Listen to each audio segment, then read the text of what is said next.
আসসালামু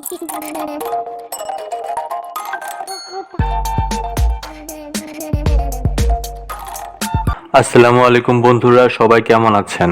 আমরা যারা ভ্যাকটিজিতে কাজ করি রিসেন্টলি আমাদের একটা সমস্যা হচ্ছে, বিশেষ করে যারা টি শার্ট ডিজাইন নিয়ে কাজ করি, ঠিক আছে, তাদের ফাইলগুলো অ্যাপ্রুভ হচ্ছে না। আগে যেভাবে আমরা আপলোড দিতাম সেমভাবেই দিচ্ছি, কিন্তু অ্যাপ্রুভ হচ্ছে না।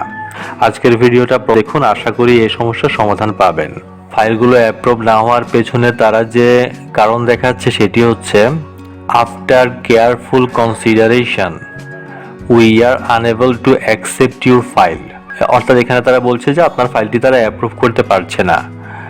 We no longer accept files with course. আমরা এখন থেকে এই ধরনের কোনো ফাইল অ্যাপ্রুভ করব না যেটিতে কোর্স রয়েছে। অর্থাৎ আমরা যারা টি শার্ট ডিজাইন করে কোর্স দেই, কোর্স দিয়ে টি শার্ট ডিজাইন করি, সেই ধরনের ফাইল তারা অ্যাপ্রুভ করবে না।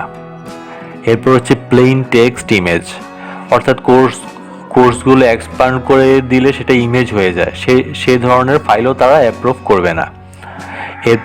এরপরে আছে অ্যান্ড স্প্লিট স্ক্রিন ইমেজেস, অর্থাৎ মক আপ করে যে আমরা ফাইল দেই, যেমন এই ধরনের ফাইল তারা অ্যাপ্রুভ করবে না। ঠিক আছে, তো তাদের এই কমেন্টের ভিত্তিতে আমরা এখন কিভাবে ফাইল রেডি করব সেটা দেখব, এবং এভাবে ফাইল রেডি করে আমার ফাইল অ্যাপ্রুভ হয়েছে। এই ডিজাইনটা আমরা নতুন সিস্টেমে রেডি করব এবং আপলোড করব। ঠিক আছে, আমরা প্রথমে চলে যাব ফাইল থেকে নিউ,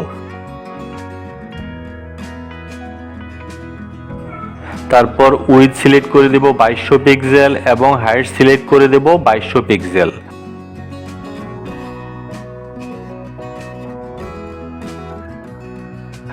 তারপর ক্রিয়েটে ক্লিক করব।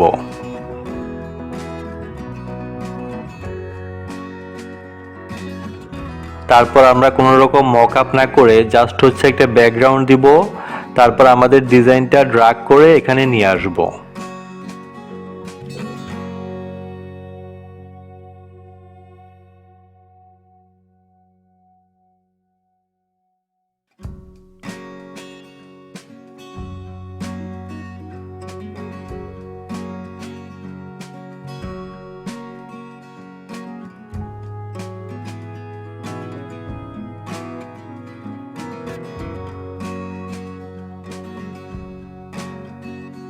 এরপর আমাদের ফাইলটি ইপিএস 10 ভার্সনে সেভ করে নিব।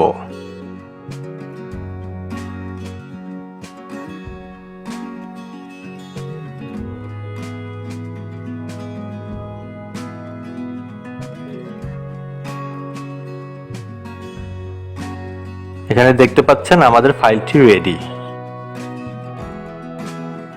এবার আমরা আমাদের রেডি করা ফাইল আপলোড দিব। আমি আমার ভ্যাকটিজির ড্যাশবোর্ডে চলে এসেছি, আপনারা জাস্ট আমার স্টেপসগুলো ফলো করুন।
আমাদের ফাইলটি আপলোড হয়ে গিয়েছে। বন্ধুরা, এভাবে আমরা নতুন সিস্টেমে ভ্যাকটিজির জন্য T shirt design file ready করতে পারি এবং সে ফাইল আপলোড করতে পারি। সবাই ভালো থাকবেন, আল্লাহ হাফেজ।